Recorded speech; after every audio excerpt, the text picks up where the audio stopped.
Among the many proposed MLB rule changes that might seem a bit drastic, one is possibly requiring a team to leave in a pitcher for a minimum of 3 batters, injury being the obvious exception. On the surface, I liked this one. First off, pitching changes have gotten pretty excessive, particularly in the postseason when the goal is to capture the eyes of the nation and hopefully win over some casual or previous non-fans as newly minted die-hard baseball fans. Secondly, and quite frankly, it's annoying to see something like 3 straight pitchers facing just a single batter and then being pulled. Next, people often mention the loogie, left-handed one-out guy, but the thought process was that he could be used during a part in the batting order that goes left-right left and just pitch around the right-hander.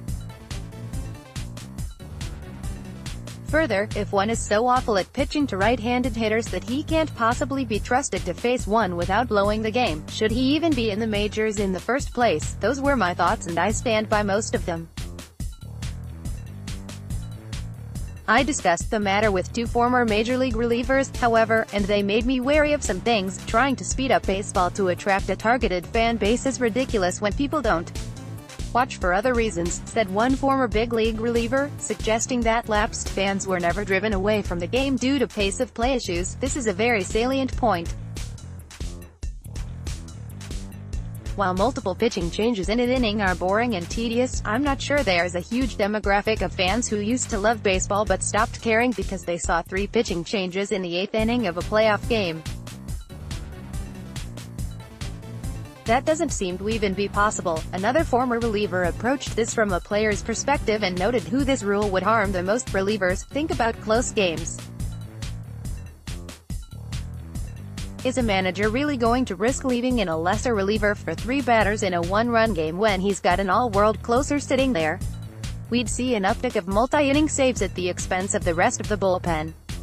We'd see a lot more cases like Andrew Miller going through an injury-plagued and disappointing 2018 that very likely was caused by his overuse in 2016-17. Look at Josh Hader last August, 4.73 ERA, and September, 4.40, likely due to all his multi-inning use in the first half of the season. With a minimum of 3 hitters faced, managers won't trust lesser relievers in close games and instead would lean much more heavily on their horses. Some might think this is good, but consider how much a disaster free agency can be for players now. All that use, and some could argue overuse, while salaries for those guys presumably won't increase. We'd likely see an uptick of long guys like Miller and Hader who look like world beaters for stretches but then break down. Meantime, the lesser relievers are getting used less and less frequently, and only in so-called trash time, and, as such, won't be getting paid as much. Maybe make the minimum 2 hitters or just leave it the way it is.